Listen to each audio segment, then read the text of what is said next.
Good evening, once again. My name is Odie Hawkins, and I'm doing readings from columns that I wrote for the African Times newspapers back in 1996, 97. And what we're looking for is something like parallel developments. What was happening then, what's happening now, and what kind of connection do they have with each other. So, as my friend used to say, without further ado, this one is coming. The titles might tell you something. It's called Musings on a unique exhibit of media portrayal of blacks. There's several ways to approach the African American Museum. This is in California, Los Angeles, California. Several ways to approach the African American Museum, 600 State Drive, Exposition Park, diced between Exposition Boulevard and Figueroa Street. Years ago, I formed the habit of meandering through the Exposition Park Rose Garden on my way to the museum, especially in the springtime.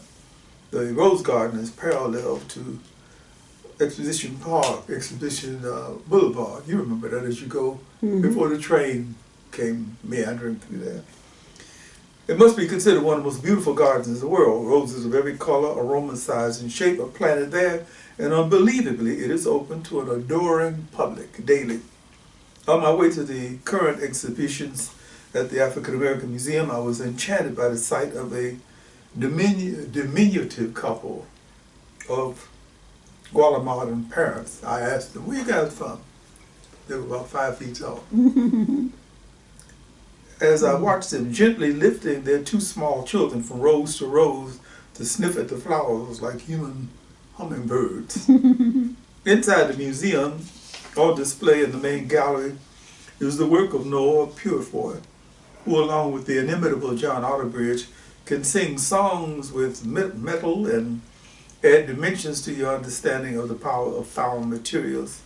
I heard the sibilant whispers of these artists in my ears as I wandered through Noah Purefoy's Forest of Art.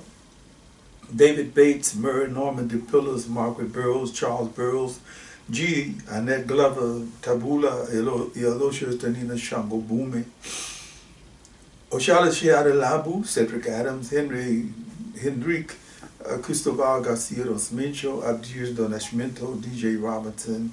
It goes on and on. I get all the way back down to Otterbridge. These artists and others, especially John Otterbridge, have been my mentors, the ones who have made me understand that the artist's canvas doesn't necessarily have to be stretched on a wooden frame. Noah Purefoy's works are marvelous examples of how the envelope can be pushed. Henry Adams's photographs of another time frame in Los Angeles are in another gallery.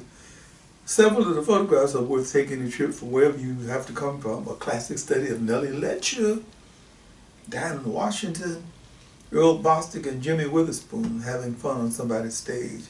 There was a blown up photo of Louis Armstrong looking so dapper and suave as to be too cool. A young Yvonne Braithwaite Burke, we all remember her, the politician here, delicately posed and beatifically smiling in the middle of a group of characters who look like pirates.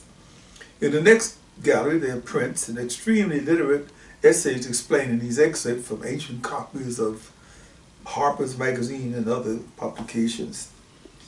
The truth is, never offered a level playing field in any of these gruesome misrepresentations of the visual stereotyping, racial designations, and the kind of sick propaganda that African Americans have always been forced to deal with.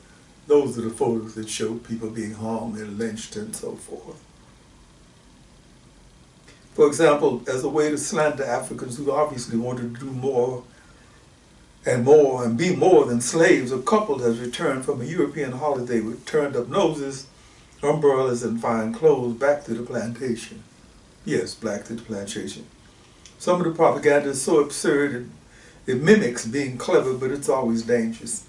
There's a put down implied by the cartoon that shows black women using brand X to wash white's clothes.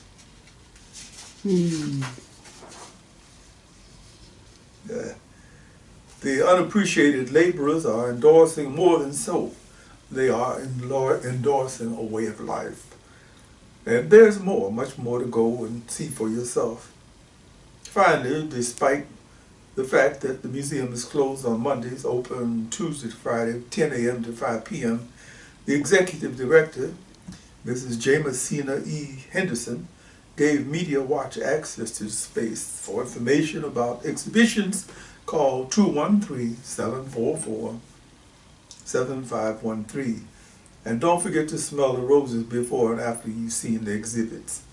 Okay, this was written in 1997. So you may need to go on the internet to get the most current phone number or the information on how to visit, but the Rose Garden is an exquisite place to visit, very memorable. You beat me to it, thank God.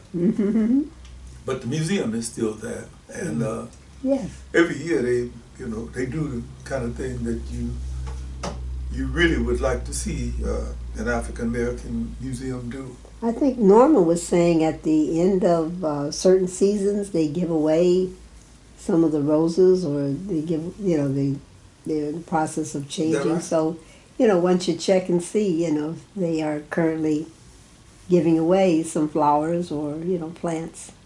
Okay. So it's Well, that's the piece. I skipped past a few names here because it would take more pages, and I don't want to miss anybody and wind up being considered a daddy dog. So that's it for this evening. Yes, well, your website is www.odiehawkins.com. We appreciate this reading, and we look forward to your next reading, where I think you were going to talk about banned books and libraries and the writer's strike or something okay, like that subject was going to come up here. But you wanted to bring it up because I just saw in one of the TV shows LeVar Burton is being interviewed all over the place concerning something called Banned Books Week. Right. And what they're doing is making an effort to try to alert people to the fact that some of the fascists in this country are trying to take us back to Hitler's 1935, 1933. Well, I look forward to your YouTube on the history of banned books. You'll get it. Thank you, Odie. You'll get it. Look for it next week. Yes. In addition to that, I'm going to focus a little bit on the place of African women in the American media.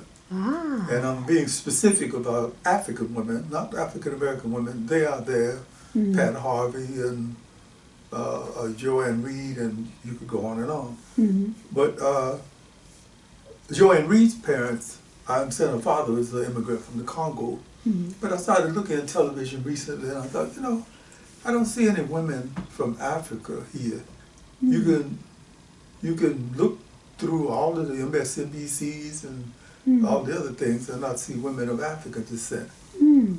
As a matter of fact, it would be a good idea to have like an exchange. If you had African American women shown on African TV, why not Ghanaian TV or Nigerian TV? Recently, I saw the sister from, her name is Sia Sia. She had a TV show called Yaba. It's a short half an hour propaganda commercial advertising venue, which is about what it is. But she's on, and she's been on for a number of years. It's interesting to see that Nigerian Gele. I'd like to see more of it.